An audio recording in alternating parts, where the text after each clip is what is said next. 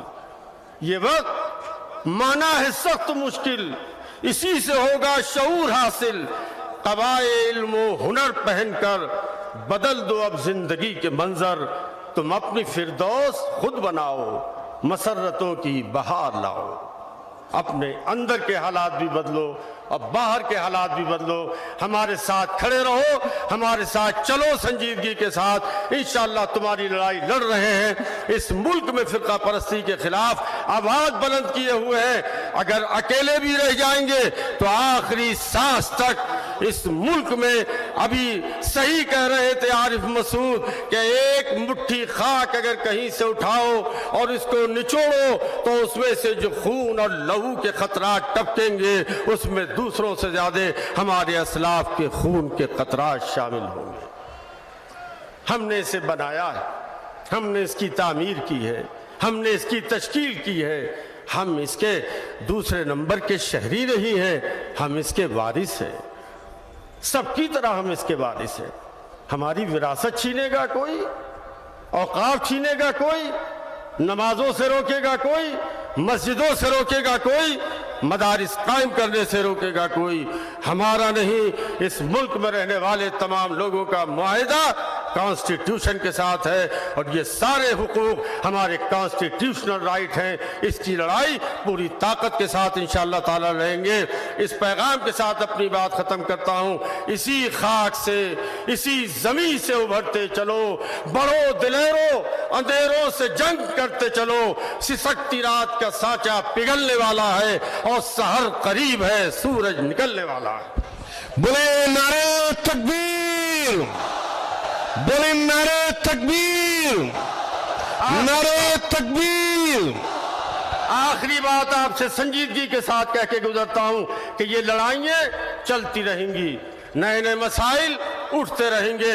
ہر نیا طلوع ہونے والا سورج مسائل کے ہجوم کے ساتھ آتا ہے، لیکن ایک بات کو یاد رکھنا، 3 چیزوں کو پڑھائی نہیں چھوڑنی ہے، روزگار بڑھیا سے بڑھیا حاصل کرنا ہے، اقتدار میں حصہ داری قائم کرنی ہے، اور ہندوستان کے پورے نظام کے اندر اپنے دخل اور اپنے حصے کی تیاری کی لڑائی ہمیشہ لڑتی رہنا ہے. تیاری بھی کرنا ہے، حقوق بھی حاصل کرنے ہیں، اور لڑتے لڑتے اپنے حق کے ساتھ عزت کی زندگی اس ملک میں جینے کے سارے انتظام اپنے اسلامی تشخص کے ساتھ کرنے ہیں انشاءاللہ. وآخر دعوانا الحمدللہ رب العالمین.